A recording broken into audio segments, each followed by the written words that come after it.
नमस्कार, स्वागत है आपका कैपिटल टीवी उत्तर प्रदेश में। ज्ञानवापी पर ऐतिहासिक फैसला आने के बाद मुस्लिम पक्ष बौखलाया हुआ है। उसकी बौखलाहट का इस बात से अंदाजा लगाया जा सकता है कि उन्होंने सबको बिका हुआ घोषित कर दिया। ये लोग अपनी हार को पचा नहीं पा रहे हैं। माननीय कोर्ट को भी इन्होंने बौखलाया हुआ घोषित कर दिया है। क्या है पूरा मामला, इस रिपोर्ट में देखिए।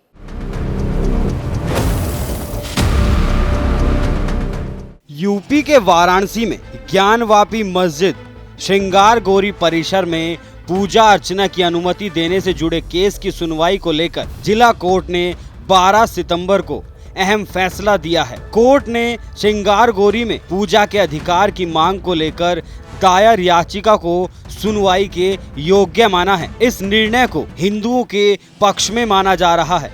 हालांकि इस फैसले पर मुस्लिम पक्ष के वकील ने नाराजगी जाहिर की है। मुस्लिम पक्ष ने कहा है कि वो इस मामले को लेकर हाई कोर्ट जाएंगे और आदेश को चुनौती देंगे। उन्होंने ये भी कहा कि सब लोग बिक गए हैं। अब वकील साहब को कौन बताए कि मामला सुप्रीम कोर्ट से ही जिला अदालत में आया था।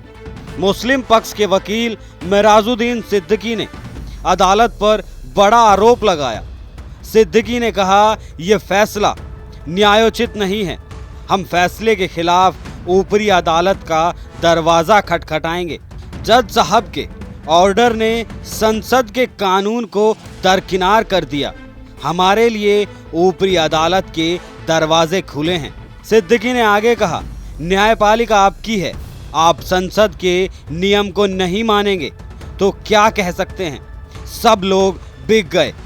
पहले आप इन साहब का पूरा बयान सुनिए। हमारी तरफ से कहा गया था कि ये केस यहाँ नहीं सुना जाना चाहिए, इसका विचार नहीं किया जा सकता। इस पर हमने कोर्ट में एक एप्लीकेशन दी थी। हमारी ये पिटीशन आज खारिज कर दी गई। अब हम मामले को लेकर हाई कोर्ट जाएंगे और अपील करेंगे। ये कोई फाइनल ऑर्डर नहीं है, ये तो एक एप्लीकेशन का डिस्पोजर था। केस की पोषणीयता पर सवाल उठाए थे। हालांकि जज साहब ने स्वीकार नहीं किया। अगर पार्लियामेंट के फैसले को नहीं माना जाए तो समझ सकते हैं कि न्यायपालिका आपकी है।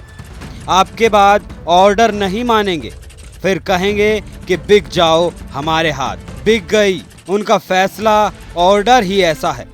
उनका ये ऑर्डर न्यायोचित नहीं लग रहा। उस एप्लीकेशन पर जो भी ऑर्डर किया है वो न्यायोचित और न्याय संगत नहीं है। जज साहब ने अपने विवेक से फैसला लिया है और हम मान्य करते हैं। बता दें कि हिंदू पक्ष की ओर से ज्ञानवापी परिसर में स्थित श्रृंगार गौरी समेत अन्य धार्मिक स्थलों पर नियमित पूजा अर्चना की अनुमति दिए जाने की मांग की गई थी। सुप्रीम कोर्ट के आदेश पर जिला कोर्ट को ये तय करना था कि मामला सुनने लायक है या नहीं। सुनवाई के दौरान मुस्लिम पक्ष ने कोर्ट में पोषणीय नहीं होने की दलील देते हुए इस केस को खारिज करने की मांग की थी।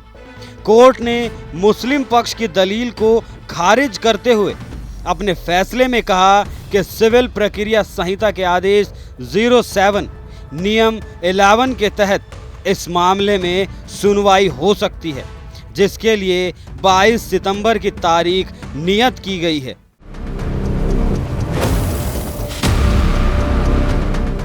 कोर्ट पर मुस्लिम पक्ष के वकील मेराजुद्दीन सिद्दीकी का इस तरह का आरोप लगाना बेहद निंदनीय है। इतने सीनियर वकील होने के बाद अगर वकील साहब ऐसी बयानबाजी कर रहे हैं तो जाहिर सी बात है परेशानी तो होगी ही। खैर जो भी हो, लेकिन अब देखना दिलचस्प होगा कि 22 सितंबर को होने वाली सुनवाई में क्या होता है। इस खबर में फिलहाल इतना ही। बने रहिए कैपिटल टीवी उत्तर प्रदेश के साथ। नमस्कार।